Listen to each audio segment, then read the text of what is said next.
parece estar um pouco ainda, assim, me parece estar muito intuitivo. Quero fazer de um tema específico, vai lá e faz, né? Mas só que aí é um capítulo dentro de um livro muito maior, muito né? maior. Que a gente poderia estar tendo maior força institucional. E aí, vocês querem fazer uma pergunta? Porque eu tenho mais uma muito importante. Eu quero fazer algumas, mas a Renata falou de uma coisa interessante, que a Renata também, gente, a gente tá falando institucionalmente, mas a Renata é advogada. Então tudo bem. Razão pela Ótimo. qual ela está atuando na política da OAB, mas ela é, antes de tudo, assim como todos nós, advogados. Estamos aqui como comunicadores, mas antes de tudo aqui somos advogados.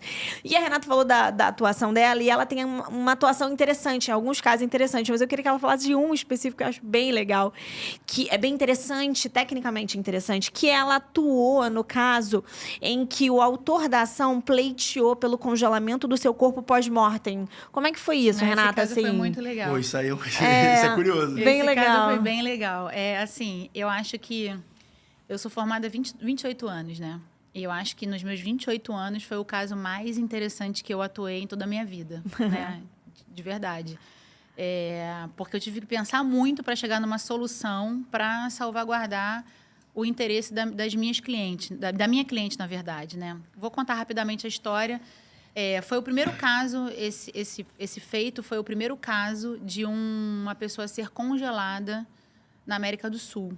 Até então, a gente tinha americanos, enfim, mas nunca ninguém na América do Sul inteira, e continua sendo o único. Uhum. E a questão foi a seguinte, um senhor faleceu, ele era casado no primeiro casamento, teve 2 filhas, e ele era do Sul.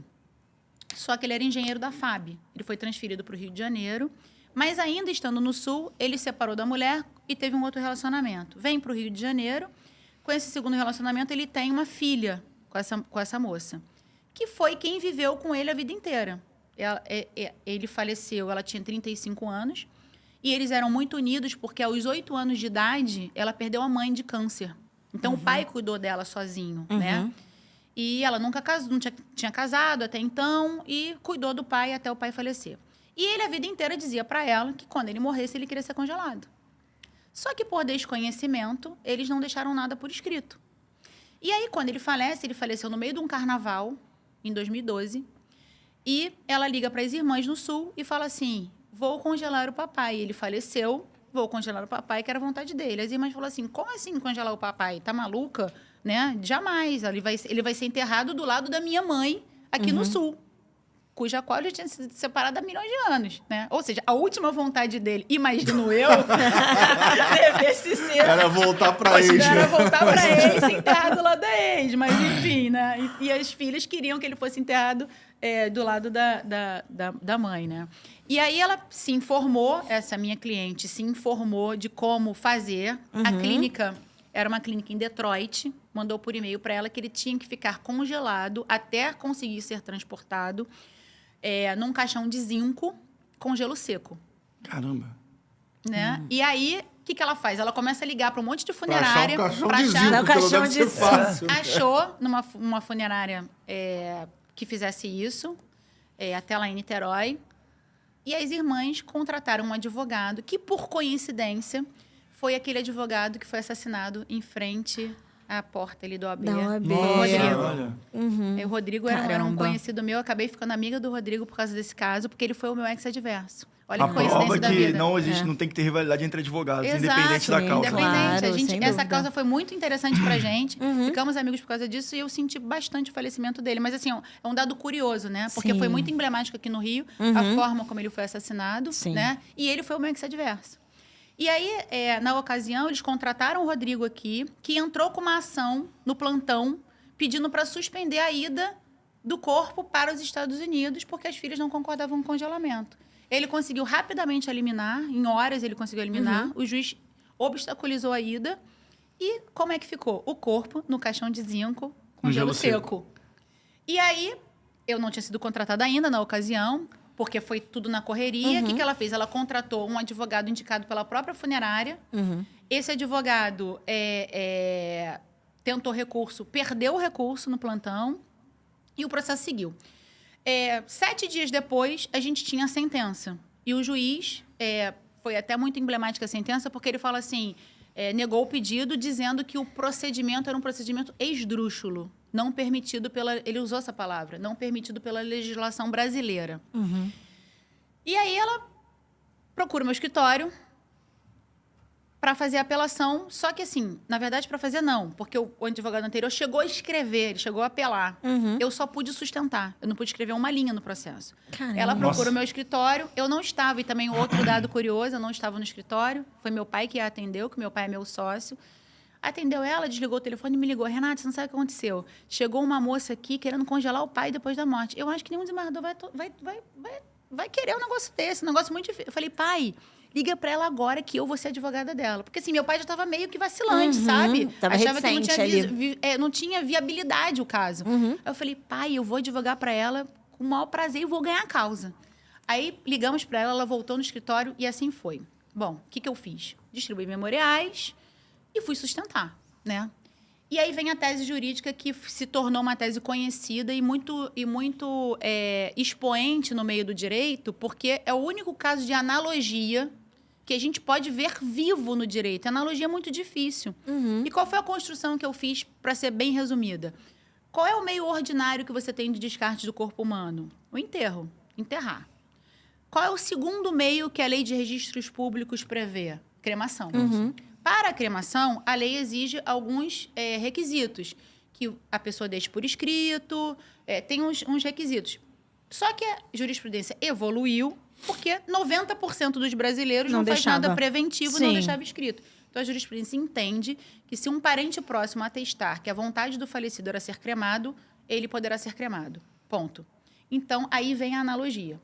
E aí, o que eu usei na minha sustentação? Ora, se para cremação, que é um meio diferenciado do meio ordinário, eu uso a fala de um parente mais próximo, por que não para o congelamento? Então, aí eu consegui construir a analogia para poder congelar, porque a gente não tinha previsão legal. E aí, após isso, foi uma questão de convencimento dos desembargadores. Claro. O que é o congelamento, porque essa vontade de criopreservar, na verdade, o termo técnico é criopreservação, né? Essa vontade de criopreservar, e acabei conseguindo ganhar por maioria. Foi um julgamento excepcional, devia ter filmado, lamento muito não ter filmado, porque veio gente do Brasil todo, veio imprensa, veio gente do Brasil todo para assistir, estava lotado o plenário. E, assim, foi um caso muito emocionante, porque eu tive um insight, né? Eu às vezes brinco, eu falo assim, eu escuto vozes às vezes, né? Acho que é uma intuição. Durante o julgamento, eu cheguei pro meu pai estava junto comigo, e eu falei assim, pai, eu vou sustentar e você vai ficar do meu lado, mas você vai ficar calado. Aí ele falou assim, eu tive uma ideia aqui muito boa. E aí ele ficou do meu lado, e eu sustentando.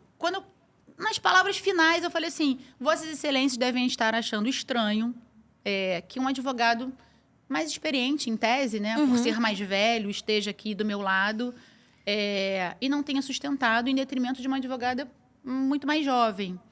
Mas isso tem uma explicação. Só uma filha, com o sentimento de filha, poderia ter a veemência que eu tive para sustentar nessa tribuna, para conseguir conquistar o direito e a vontade do seu pai.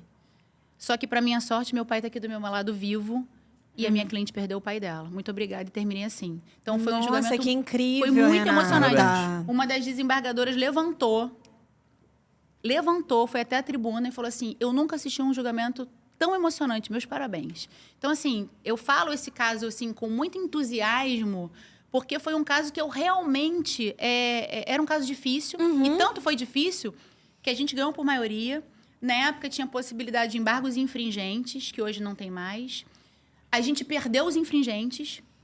E aí, teve um gap. Quando a gente ganha a apelação, a minha cliente falou assim, vou mandar o corpo. Aí eu falei assim, pensei e falei assim, não tem impedimento. Em tese, pendente o julgamento, tem um efeito suspensivo. Sim. Mas ninguém falou sobre isso. A desembargadora, o voto vencido, que foi o pioneiro, a desembargadora dizia o seguinte, que autorizado pelas autoridades competentes, o corpo poderia ir. Anvisa, Polícia Federal.